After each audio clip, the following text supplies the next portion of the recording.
کو کربلا سے اٹھایا اور قیامت تک کی امامت کا تاج عطا کر دیا کہ امام وہی ہوگا جو صبر کرے گا، امام وہی ہوگا جو رب کے نام پہ گردنیں کٹائے گا۔ کنبہ لوٹا، ہمیشہ کے لیے اللہ نے حسین کو زندگی عطا فرمائی۔ آج حسین کا خطبہ مسجدوں میں، آج حسین کا خطبہ محراب پہ، حسین کا خطبہ منبر پہ۔ اتنی تکلیف ہے کہ بال بچے شہید ہو گئے، جوان علی اکبر شہید ہو گیا، علی اصغر شہید ہو گئے، اون و محمد شہید ہو گئے، محمد و ابراہیم شہید ہو گئے، عباس علمبردار شہید ہو گئے، سارا کنبہ لوٹ گیا۔ لیکن اس کا ریزلٹ کیا نکلا؟ ریزلٹ نکلا کہ ادھر کنبہ حسین کا لوٹا، ادھر اسلام لوٹنے سے ایسا بچا کہ جو اسلام عرب کے جغرافیہ تک محدود تھا، حسین کی قربانی سے عرب سے نکلا، آندھی بن کر پوری دنیا پہ چھا گیا، دنیا کے ہر خطے میں اسلام پھیل گیا۔ لیکن آج تھوڑی سی مصیبت میری نادانی کی وجہ سے آ جاتی ہے تو کہتے ہیں کہ صاحب مفتی شہریار کہاں، ویسی کہاں، بہار کے لوگ کہاں، بنگال کے لوگ کہاں ہیں؟ کیا بنگال کے لوگوں کو پوچھ کر کے آپ نے ڈنڈا اٹھایا تھا؟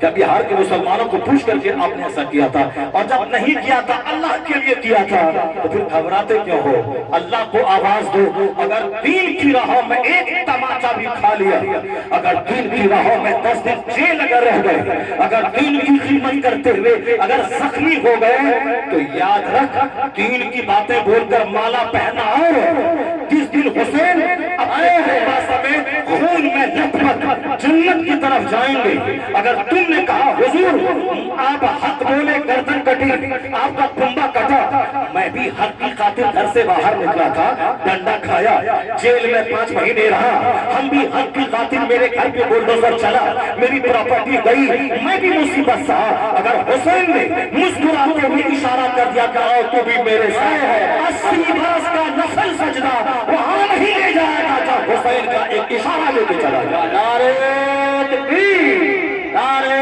رسالت، نعرہ غوثیت، مسلک اعلیٰ حضرت فیضان عبادی اور سے عبادی۔ اسلام ایسا خوبصورت مذہب ہے جو دبنے نہیں آیا، جو جھکنے نہیں آیا۔ آپ نرفس ہیں، مگر یورپ کا ایک دانشور کیا کہا ذرا غور سے سنیں۔ یورپ کا دانشور کہتا ہے if any religion has a chance of ruling over England, nay Europe within the next 100 years, it is Islam۔ وہ یورپ کا پڑھا لکھا آدمی جس کی کتاب انڈیا میں چلتی ہے، جس کی کتاب ہندوستان کے کالجز میں چلتی ہے، جن کی کتابیں ہندوستان کی ساری یونیورسٹیز میں چلتی ہیں، ذرا غور سے میری بات سنیے گا۔ وہ مسلمان نہیں ہے، وہ کرسچن ہے، وہ جاہل نہیں ہے، بہت بڑا پڑھا لکھا آدمی ہے، اتنا بڑا پڑھا لکھا آدمی ہے کہ میں نے انگریزی میں ماسٹر ڈگری لیتے ہوئے میں نے کالج میں ان کی کتاب پڑھی۔ اس اسکالر کا نام ہے ڈاکٹر جارج برنارڈ شاہ۔ اتنے بڑے پڑھے لکھے آدمی پیدا ہوئے 7 سمندر پر، ان کی کتاب ہندوستان کی یونیورسٹیز میں چلتی ہے۔ کتنا بڑا پڑھا لکھا آدمی، مسلمان ہی کرسچن ہے، لیکن انہوں نے کیا کہا اسلام کی اسٹڈی کے بعد، پیغمبر اعظم کی زندگی کے مطالعے کے بعد؟ جو لوگ ہندوستان کے لوگ کہتے ہیں کہ مجھے مصطفیٰ پسند نہیں ہے، آپ مصطفیٰ سے پیار کریں، مجھ کو پیار نہیں ہے، یہ نہیں جانتے۔ آپ کو اس سے لڑنے کی کوئی ضرورت نہیں ہے، زبردستی کرنے کی ضرورت نہیں ہے۔ آپ نماز پڑھتے ہیں، بہت اچھی بات ہے، اور آپ کا پڑوسی نماز نہیں پڑھتا ہے۔ ہم آج 30 برس سے اسٹیج پر چیخ رہے ہیں کہ نماز پڑھنا سب سے بڑا فرض ہے اور نماز چھوڑنا سب سے بڑا گناہ ہے۔ 10 سال کوئی شراب پیا، سچی توبہ کر لیا، اللہ معاف کر دے گا، لیکن اگر نماز فرض ہوئی 15 سال میں اور کوئی نماز شروع کیا 25 سال میں، 50 حج کر لے، 1000 عمرہ کر لے، یہ 10 سال کی نماز اس کے ذمہ ہے، اس کو بطور قضا ادا کرنا پڑے گا۔ 100 حج کر لینے کے بعد یہ 10 سال کی نماز اس کے ذمہ سے ساقط نہیں ہوگی، اس کو قضاء عمری کے طور پر پڑھنا پڑے گا۔ لیکن لوگ نہیں پڑھتے تو کیا کریں؟ ہم گلے میں چادر ڈال کے مسجد گھسا دیں؟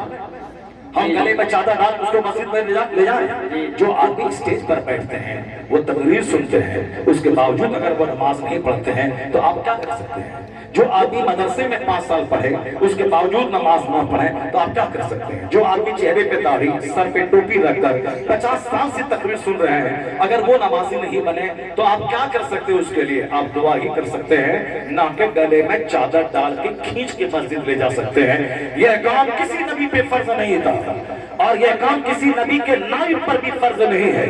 فرض ہے، انبیاء کرام بھی اللہ کا کلام پڑھ کے سناتے تھے، اسی لاکھوں میں سے 2-4 لوگ کلمہ پڑھ کے مسلمان ہو جاتے تھے، اور یہی کام علماء کرام پہ ہے۔ آپ حدیث پڑھ کے سنائیے، آپ اللہ کا کلام پڑھ کے سنائیے، آپ سنائیے، سنانا آپ کا کام ہے، دل بدلنا اللہ کا کام ہے۔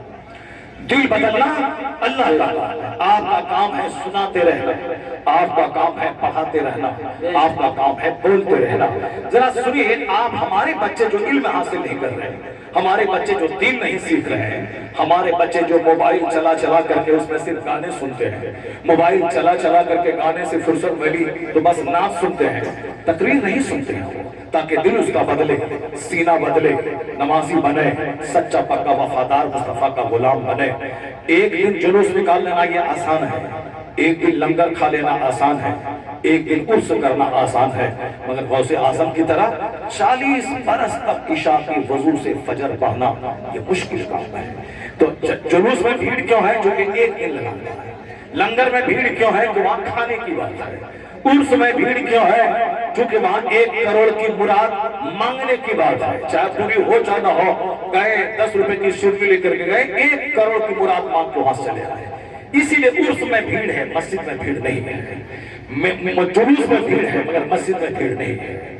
آپ کو معلوم ہونا چاہیے کہ عرس میں بھیڑ ہے، مسجد میں بھیڑ نہیں ہے۔ لنگر میں بھیڑ ہے، مسجد میں بھیڑ نہیں ہے۔ لائٹنگ کرنے میں بھیڑ ہے مگر سجدہ کرنے میں بھیڑ نہیں۔ کیوں؟ لائٹنگ ایک دن 12 ربیع الاول کو کرنا ہے، باقی 365 دن جنت کا ٹکٹ لے کے خوب سینہ تان کے چلنا ہے اور خواب خرگوش کا مزہ لینا ہے۔ ذرا غور سے سنیے گا، اعلیٰ حضرت رضی اللہ تعالیٰ عنہ لکھتے ہیں کہ کوئی نفل قبول نہیں ہوتا ہے جب تک کہ بندہ فرض نہ ادا کرے۔ نماز پڑھنا فرض ہے، روزہ رکھنا فرض ہے، حج کرنا فرض ہے، زکوٰۃ دینا فرض ہے۔ یہ بنیادی پیلر ہے جس پر اسلام کی بلڈنگ کھڑی ہوگی۔ اس کو چھوڑ کر کوئی فاتحہ کام نہیں آئے گی، اس کو نماز چھوڑ کر کوئی جلوس محمدی کام نہیں آئے گا، نماز چھوڑ کر کوئی غوث پاک کا بکرا ذبح کرنا، لنگر غوث چلانا کام نہیں آئے گا۔ کیوں؟ محفل میلاد کرنا نفل ہے، جلوس محمدی نفل ہے، اچھا کام ہے، ثواب ملے گا، مگر ثواب تب ملے گا جب فرض کے ساتھ اس کو ادا کیا جائے، تب اس کا ثواب ملے گا۔ اگر فرض چھوڑ کر جلوس نکالا جائے اور جلوس میں 5 کروڑ کی بھیڑ لگائی جائے، یہ نفل معلق رہے گا، پینڈنگ رہے گا، پینڈنگ میں رہے گا جب تک کہ بندہ فرض نہ ادا کرے۔ حدیث میں آیا ہے اِنَّ أَوَّلَ مَا يُحَاسَبُ بِهِ الْعَبْدُ يَوْمَ الْقِيَامَةِ الصَّلَاةُ، قیامت کے دن سب سے پہلا سوال نماز کا ہوگا۔ اگر بندہ نماز کا جواب دینے میں کامیاب ہوا تو فقط افلح وانجح، وہ کامیاب اور کامیاب ہوا، اور اگر نماز کا جواب دینے میں ناکام رہا فقط خاب و خسر، وہ ہلاک اور تباہ و برباد ہو گیا۔ آیا ہے حدیث میں من ترک الصلاۃ متعمدا فقد کفر، جس نے جان بوجھ کر نماز ترک کیا وہ کفر کیا، کفر کے قریب پہنچ گیا۔ حدیث میں آیا ہے کہ بے نمازی کا حشر فرعون کے ساتھ ہوگا، فرعون کے وزیر حامان کے ساتھ ہوگا، اور خزانے والا قارون کے ساتھ ہوگا، اور امیہ ابن خلف، یہ 4 گھٹیا قسم کے کافر کا نام حضور نے لیا، بے نمازی کا حشر ان کے ساتھ ہوگا۔ تو اب کیا مطلب؟ جلوس نکالنا حرام ہے، فاتحہ کرنا حرام ہے، لنگر بانٹنا حرام ہے، لائٹنگ کرنا حرام ہے، فاتحہ کرنا حرام ہے؟ نہیں، جو کہے فاتحہ کرنا حرام ہے، اچھی چیز تو حرام ہے، وہ بھی جہنم کا راستہ چنا۔